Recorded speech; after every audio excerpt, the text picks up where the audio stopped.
Club Junta, building better Africa.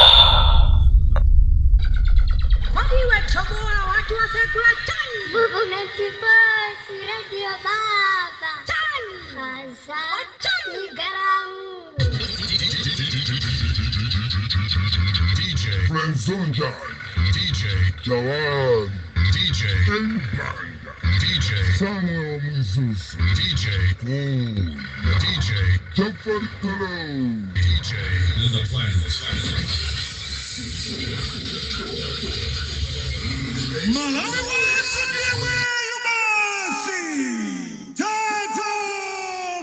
Unpacked. Malawi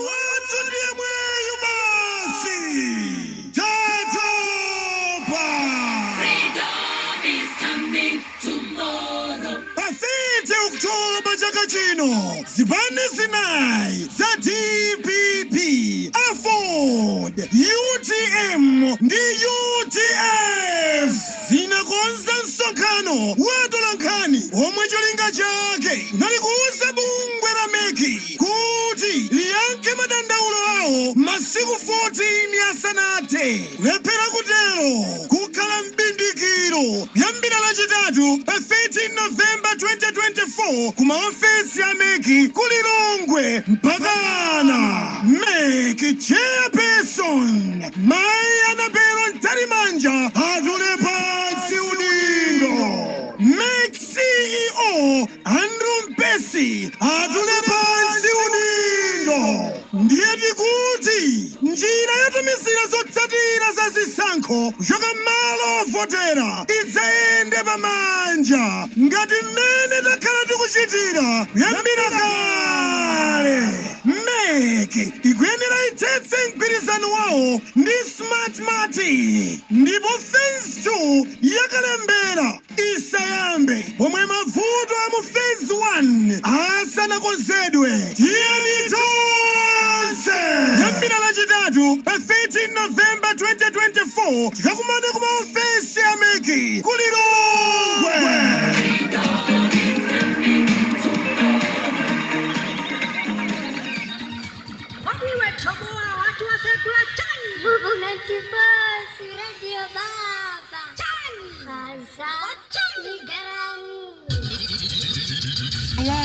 Musawade ndabwino ndati alipo follow amene ali ma politicians koma kugwira ntchito ku police.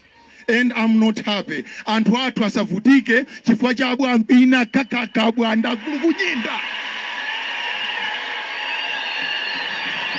Ndikuchenjeza ndikuti ifeso tinacho chitetezo chathu chachikulu kwambiri koma siri kufuna kuti tibutane nawo. Ndiapempha polisi folo amenewo, ndiapemphe chonde akamva uthenga uku kwachitika zinthu athamange akagwire ntchito. Zinthutu zimasintha.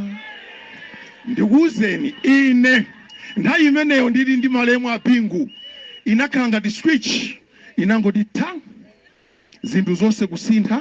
Andapita Joyce Banda ukatenga chani mpando a Joyce Banda ndipo IMCP.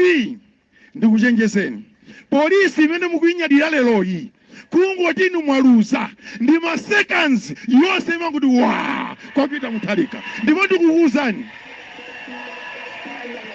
ndi ntchito yanga ya usilikali, ndi ntchito yanga.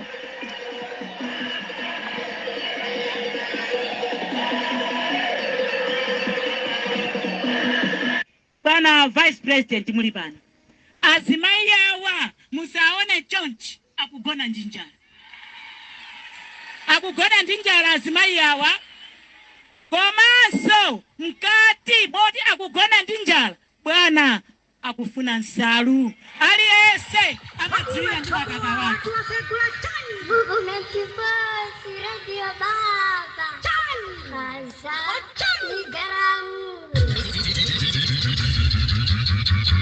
DJ Njanje.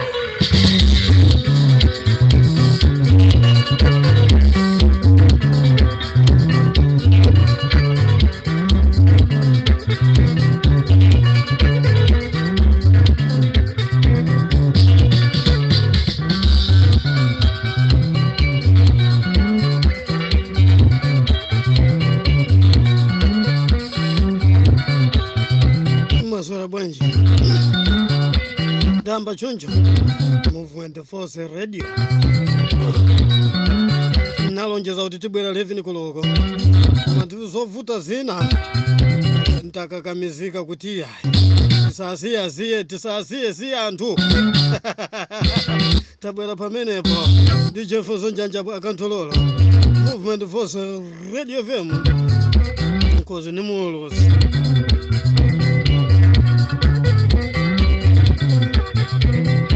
nkhale lija yapya uku nkhale yapya tikakandire nkhale yapya tikakandire tokandira kwake mmawa kwapya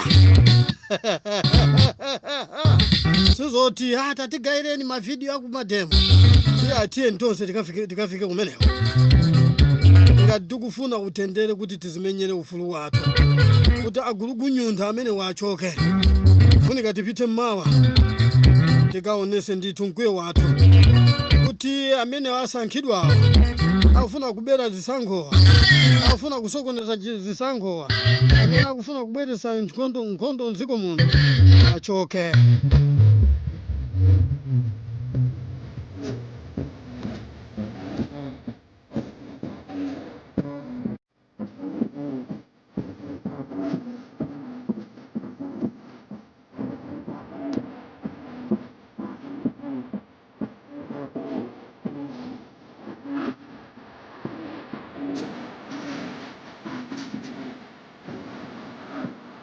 Tell pano pa movement voice akumbusa anthu kuti ya mawa nkhale yapya ati kodi mukamanena kuti nkhale yapya mutanthauza chani iyayi mukuziwa noka kuti nkhale yapya timakandira kuti tiphike nzima ndi nthawi ya nkhale yakwana mawa kukaphika nzima tiye ntonse kumadema sinditha kuyankhula zambiri mwamva mmene talalikira pano pa Movement Voice Radio koma chenjezo langa likupitanso kwa anyamata opusa wawo anyamata amazinena kuti ife ndi lilongwe yathu anyamata amene amati angete mukalakhala angete bwezi mukugona ninjala azimakhala ndi nzeru 50,000 singakudyeseni mpaka na chaka chonse eti ufuna tikuchenjezeni kunena kuti tisaputane mawa tisaputane kangati kamene apolisi mawa tisaputane paja mmadaliya kutenga miyala ya kwale kayeseni kupanga zimene musazikiretu kwa mayi anu ndi kwa bambu anu kwa akazi wanu kwa chemwali anu kwa bwanu ine ndikukayamba ifa kwa anthu pakadali pano atopa kufuna kumenyera ufulu ziko lawo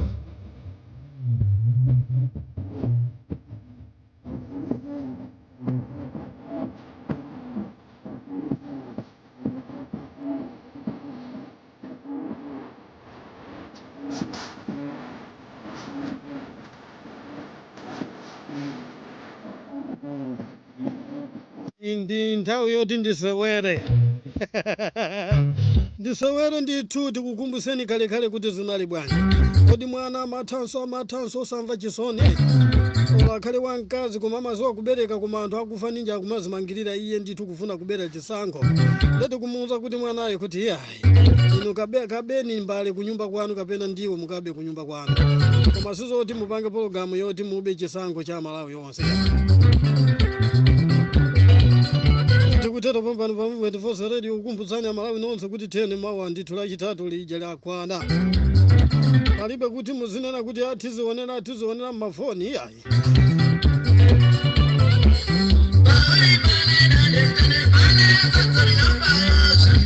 nthawi yake ndi imene iyi kumva bwanji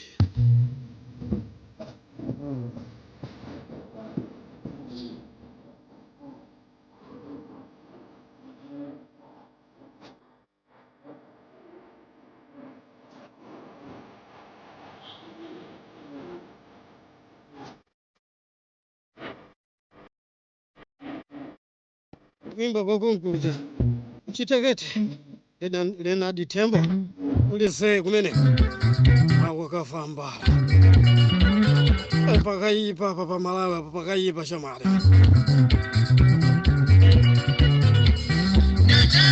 pakaipa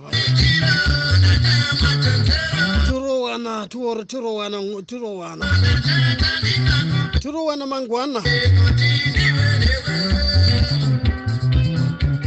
mangwana tirowana mujairira tibatana mawa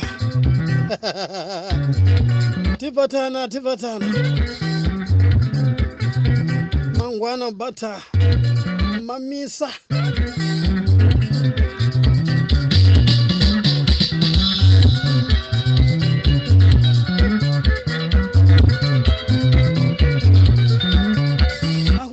akafika sajeza ine ndi makhala serious kuti mamanga pakamwe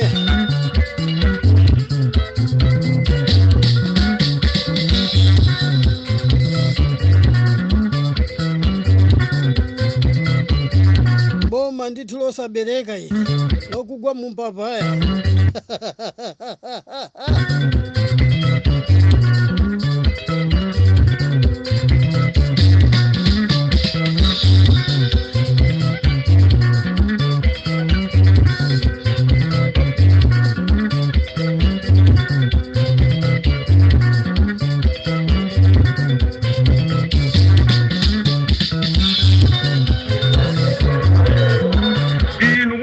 nyamata ili simukudziwa hapa makolo wanu feru tunavutika ngoma la Malawi Congress Party otati masewira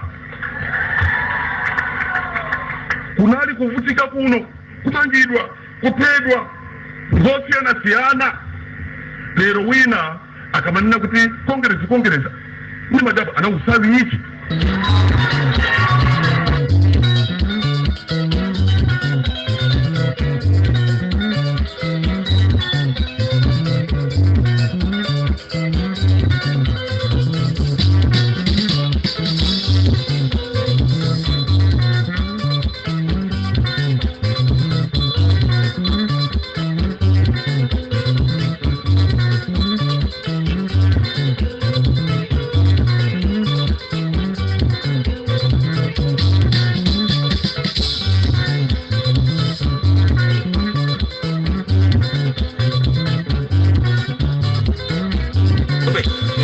amene mukampezi akukuzani kuti zinthu zili bwino amene yesu akonkono komanso mwina amauluka usiku zinthu sizili bwino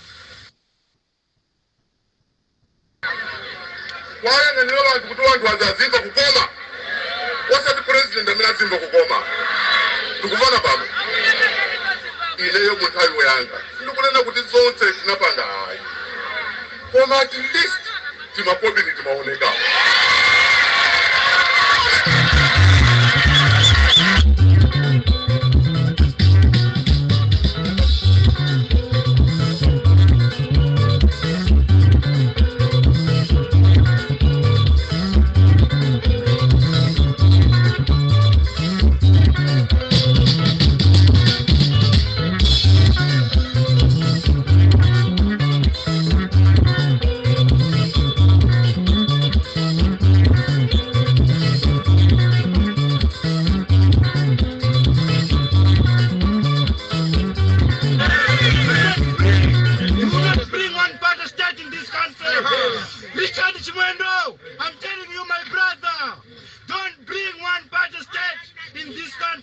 It will not happen.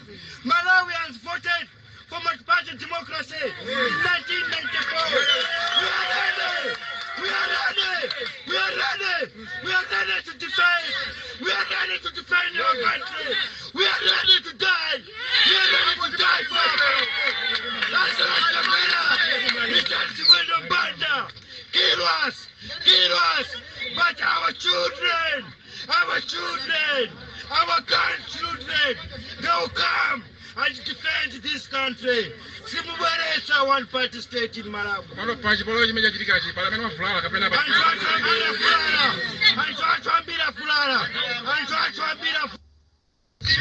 Mupite muje ni musika wa kulizuru kuchi. Chakwera woye mupite lero mukabaliza nenda pemene. Mupite lero mukabaliza mukabaliza chakwera. Mukabaliza kwende mutandusa. Chimene mukazona kwene. Malawi ngokuya chimene.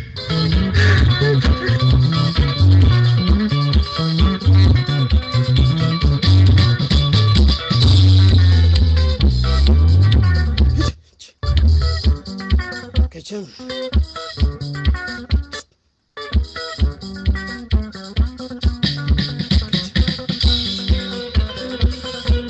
Dikutsera bomba bambu mvete fosa rugo. DJ fosa Njanje katolo. Mtokota pamene. Kukumbusana kuti mawa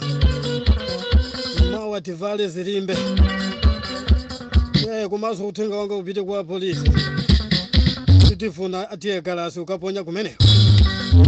Nane nazulo kale kuti mukakaponya tiye galasi. Ndikakutengani kukusiyani nthumba kuti akatha mademu tikambirana abe. Ena inu chifo mapanga matama mulipo anthu folo mmene ayankhulira ndithu. Mulipo anthu folo amene mukugwira ndithu Malawi Congress Party. Apolisi opusa ombwambwana. Apolisi osabereka ombwambwana. Apolisi folo.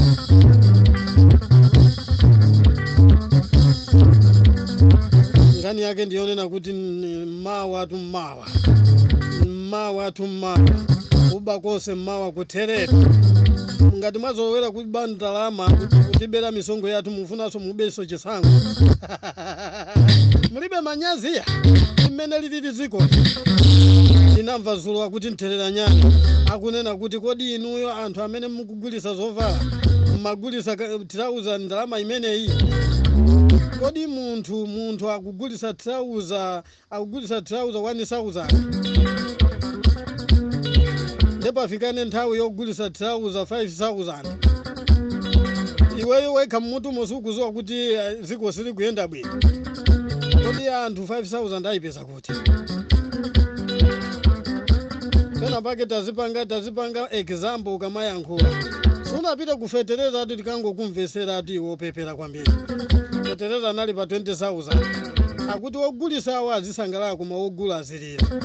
Opusa iwe kwambiri. Even wogulisa awo tusakusangalala ifwa kuoda ndalama zambiri. Misongo ndalama yambiri. Alibe chimene akuwina.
Palibenso DJ Fulezo Njanje amene amafana naye pakutekesula zida.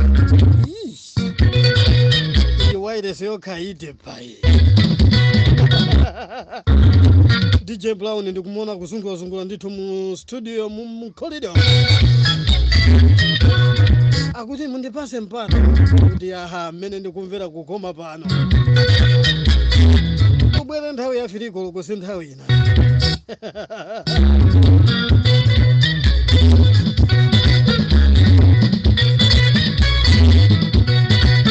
Mafuna ndikufuze ninu ya DJ Njanje. Kuti chani? Ninu ya mawa mupita nawo. Solekera ndi chani?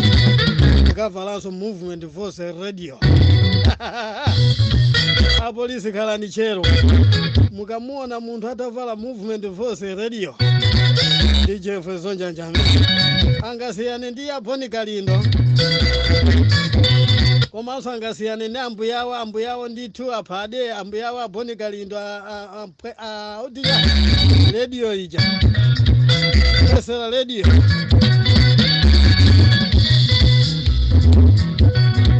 angakasiyane ndi atupera muluze DJ Fulezo Njanje angakasiyane ndi Peter Mutharika kuna ndikaona bambu wanga tikathamange limodzi komanso mzanga uja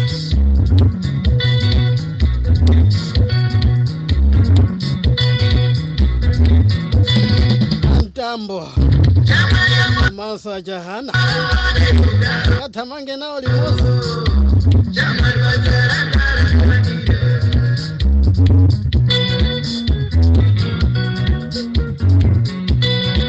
Nyimbo yake tikamati nanga zitero nazikoma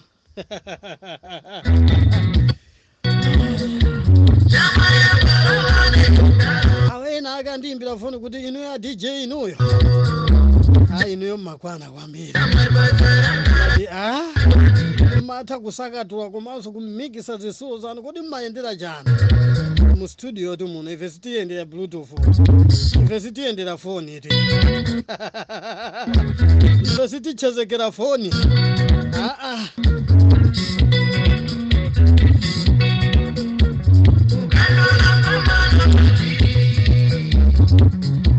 tili Fulezo pumba nokusinda nyimbo nde ukaendera foni usinda bwanji nyimbo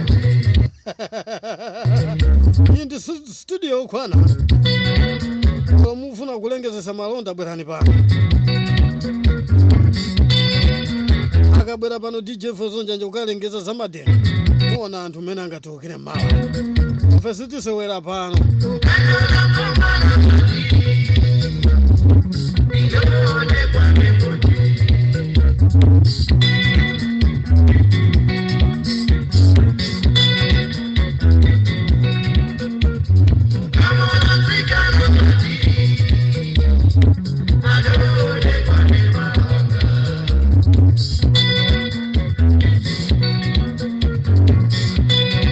akutilera matusa masana chonji chifo chani yatangopempha kuti yapapa lero lokha ya usiku anankhandu tauze usiku aziwiretu chire azichapa zichire zovala jombo azipukutira chire muli bwanja bakiri muluzi kumeneko ndimakukondani inu ndamene munabweresa democracy inu ndamene munabweresa kuti anthu azipita azikapanga bindikiro wawo democracy yosayinira ndi inuyo akanakhala atambala okudaja amakana tu democracy munachecha agwesera uko komanso muli bwanja Peter Mutharika mnyamata wofasa kwambiri mnyamata oti akakhala ndithu mu office amafuna kuti anthu adye katatu chimanga chimakhala mbwembwembwembwe inu mukakweze inuzo zipangizo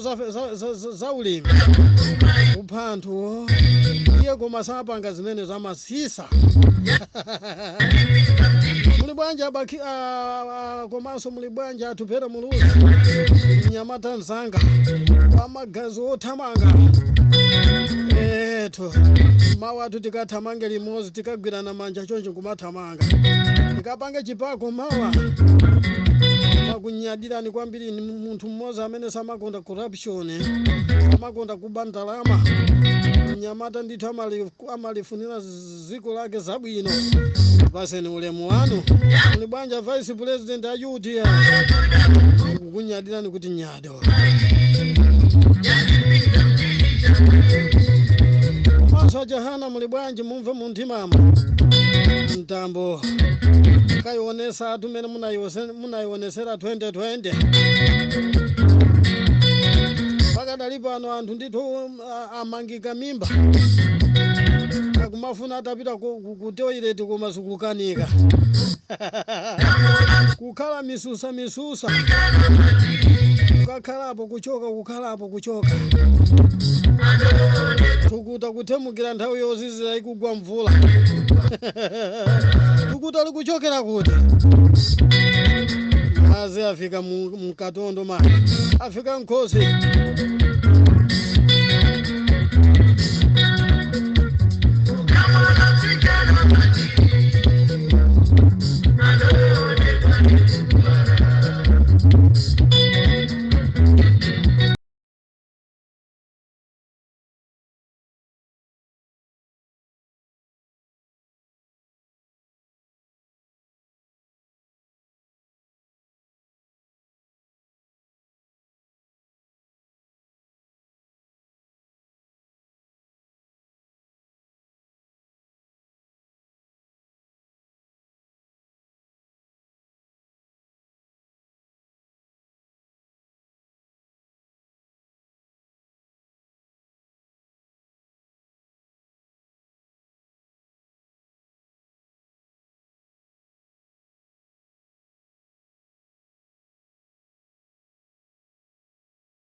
vine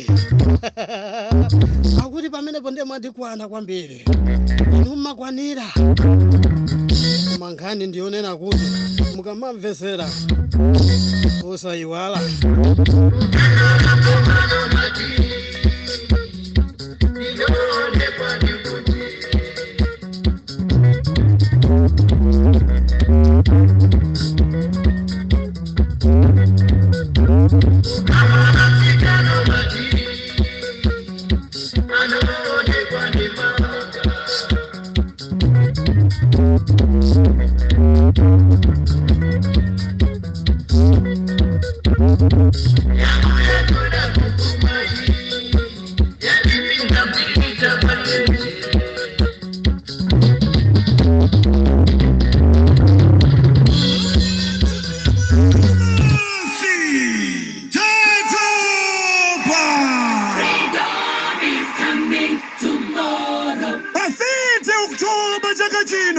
Zibani zinai za DPP afford UTM ndi UTF zinakonza msonkhano watolankani omwe cholinga chake nalikuuza bungwe la meki kuti liyankhe madandaulo awo masiku 14 asanathe lephera kutero kukhala mbindikiro yambira lachitatu pa 13 November 2024 kuma ofesi ya meki kulilongwe mpakana meki chairperson Mai Anabelo Ntarimanja atule pansi udindo meki CEO Andrew Mpesi atule pansi udindo ndiye tikuti njira yatumisira zotsatira za zisankho kuchoka malo ovotera idzayende pamanja ngati mmene takhala tikuchitira kuyambira kale meki ikuyenera itsetse mgwirizano wawo ndi smart mati ndipo phase 2 yakalembera isayambe pomwe mavuto a mu phase 1 asanakonzedwe tiyeni tonse yambira lachitatu pa 13 November 2024 tikakumane kuma ofesi ya meki kulilongwe.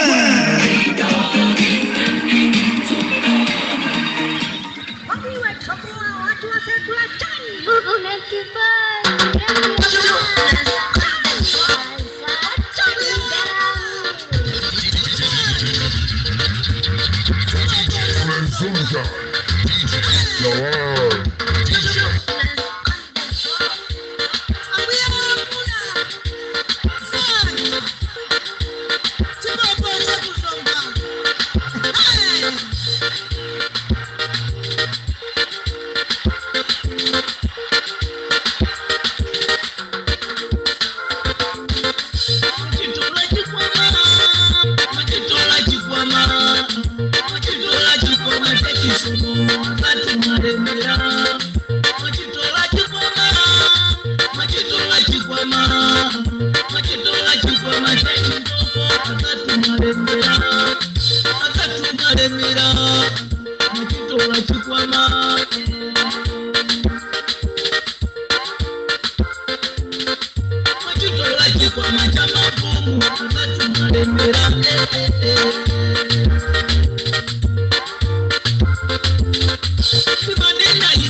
musamale ndifuna ndikuze ine ndi Ben Longwe tikamanena kuti tinatembenuka mtima tinalapa pena pake timapanga zinthu zidala kuti mudzidziwa kumene tikuchokera tikamanena kuti tikamati talapa sikuti zimakhala za masewera atiya timakhala kuti ifeyo tinalapadi mwayiona ameneyo nde mukatitengera kuti tikutengera jana lomweri watuka nkhani yona kuti namupha munthu ndikwama ndikumana kuti bwerera nde timakuonesa ndizona kuti zimene tinalapa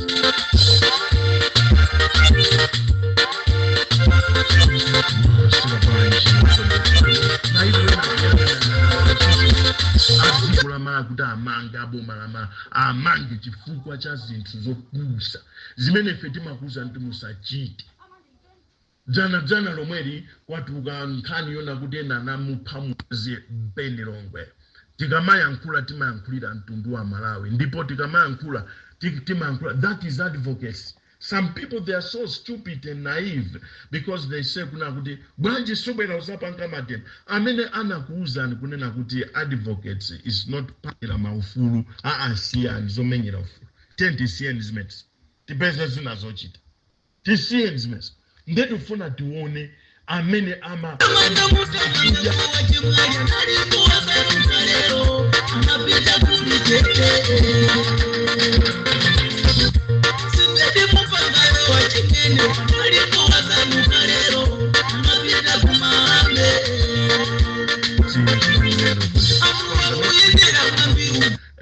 kuchani ku account yanga if you send that 250 we'll send you that t-shirt komanso mutitumize ma sizes and mwazumenewo ndokuwa kuna ndikuze ndikuna kuti when we commit ourselves mukupemphera tiyaphwesa mwazi wanthu meja sugwira ntchito chifukwa chona kuti ukana tiyauza amene aphedwa mosadziwika bwino kuti mukane mizimu yanu ikane mwazi wanu usagwire ntchito pena paliponse anthu asakhale ngati kuti achitidwa cover ndi mwazi wanu wa inu azakeseso mwazi wa anthu ena kuti zisango nde we have to bow down and pray because satanism yakula ku Malawi yafikapo ndipo mukudziwanso bwino sikuti ndichite kutchula mayina komano mukudziwa bwino kuti Khristu panopa akulimbana ndi dziko lathu la Malawi mwayiona amene ndetu funa tikuuza ndi zimenezi tiyankhule za Malawi first Malawi first ilipo ndipo tufuna tikusumikizeni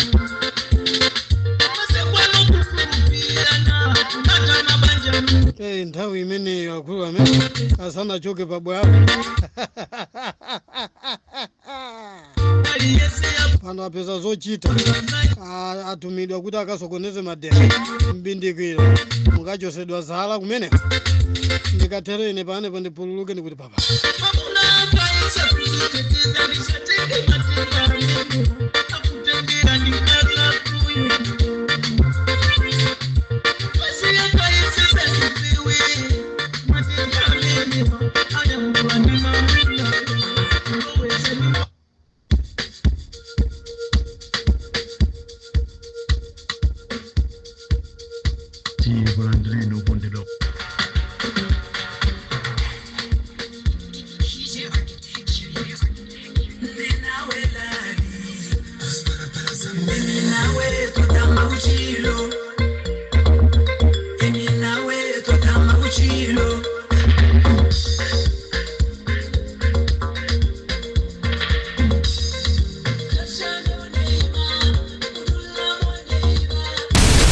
Club Junta, building better Africa.